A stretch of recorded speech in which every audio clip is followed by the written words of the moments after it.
Hello బా. చెప్పరా. ఒరే ఇక్కడ గత్తర గత్తర అయిపోయిందిరా బాబు, పారిజాతం నా మీద కరిసేస్తుంది. ఇంటికి వెళ్ళిపోదాన్ని.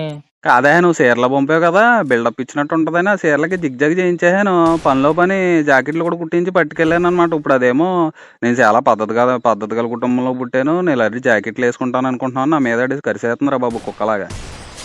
జాకెట్లు కుడితే మంచిదే కదా, ఎందుకు గొడవ ఆడుతుంది? కాదురా బాబు, ఆడనేమో వెనకాల కిటికీలు ఎట్టమన్నాను, ఆడేంగా తలుపులు ఎట్టేసాడు. నేనేమో వేరే ఆలోచనలో పడిపోయాను, మొత్తం చూసుకోలేదు. నువ్వు వేరే దేశంలో ఉంటాడు, కిటికీలు బదులు గుమ్మాలెట్టాడు ఇంకా జాకెట్కి. ఆ అంత పీకి పని ఏముంది నీకు వేరే దేశంలో ఉంటాకి? అది యూట్యూబ్లోని సంటి అబ్బాయి అని ఒక వెబ్ సిరీస్ చూస్తున్నాను రా. అంతా మన గోదావరి కుర్రోళ్ళు, గోదావరి పద్ధతి, గోదావరి మాటలు, అదొక హాయిగా అనిపించి ఆ పనిలో పడిపోయాను నేను. ఇక్కడ సెడగొట్టేశాడు. ఎరా నువ్వు సంటాబాయ్ సిరీస్ చూస్తూ మర్చిపోయావా? ఎంత ఏదో చెడిపోయి ఎడుతున్నావు నువ్వు. ఒరే బావా, ఎదర ఏడేడు అన్నం పెట్టుకుని ఏడేడు సాంబార్ పెట్టుకుని నువ్వు వెబ్ సిరీస్ చూడు. ఆ ఏడేడు సాంబార్లో సిగ్గి ఎట్టపోతే నన్ను అడుగు. అదే ఇప్పుడు చూస్తాను, ఆ 7 సాంబార్లో నా చేయడతానో లేదు నీ తలకాయ ఎట్టాలో డిసైడ్ చేసి చెప్తాను నాకు నీకు.